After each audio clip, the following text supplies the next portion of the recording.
best gadgets are sometimes the one you forget you're wearing. Now, health wearables have been getting smarter, they've been getting smaller, quieter, like this ring, for instance. What, I thought that's a wedding ring. Well, no screen, no notifications, no buzzing on your wrist at 2 a.m. Just a ring that tracks your sleep, your heart rate and your recovery. Now, I've been wearing this Ultrahuman ring for a couple of months. Now, the question is whether something this small can actually replace a smartwatch or whether you end up wearing both. Well, so if you're wearing something that tracks your sleep, do you actually go and sleep? That is exactly the gist of our story. Check it out. 10,000 steps a day. That magic figure that all of us strive for every day. I think we first heard about 10,000 steps when Fitbit came around. You remember that band which used to sort of measure the steps you've taken every day and other biomarkers? It's a great story about how a device can have such a big cultural impact. Then came the Apple Watch, which added a host of other stats to the mix. Now, folks, for the last 1 month, I have been testing the latest entrant into the health wearables market.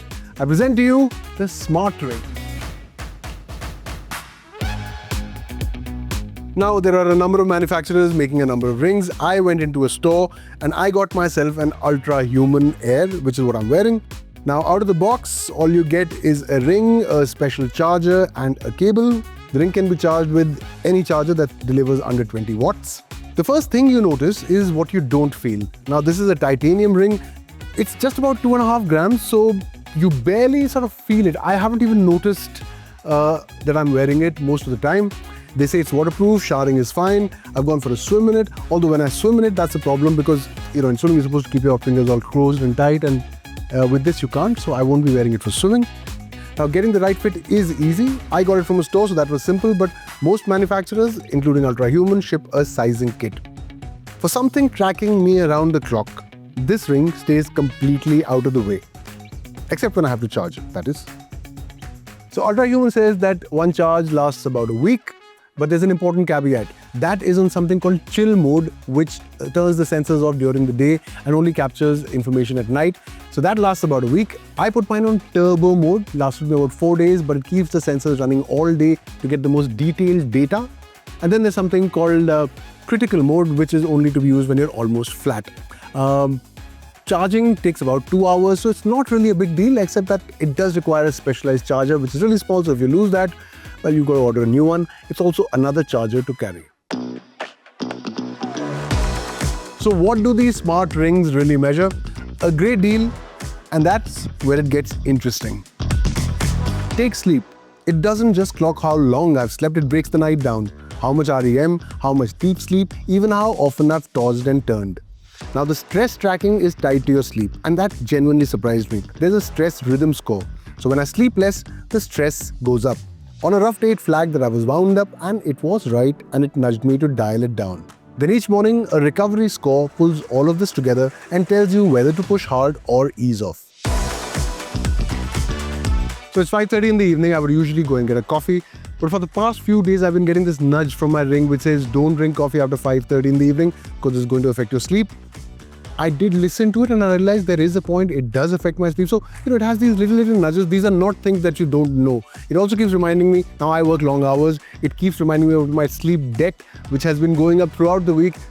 Now, these things are things you need to act upon. And sometimes you just need reminders that, that you need to act upon them. And I think that's what it does. It doesn't tell you something you don't necessarily not know. There's also something called cardio age. Now, this was actually quite scary because your cardio age, according to this ring, can be, it computes this cardio age using a multiplicity of factors. It can be lower or higher than your chronological age, and mine is higher, and that is simply because I have been off the bandwagon and not been exercising for a while. It's a timely reminder to make sure that I exercise every day. So again, coming back to the same point, there are a lot of stats, but it's these little nudges where I think it has been adding to my life, at least for the last 1 month.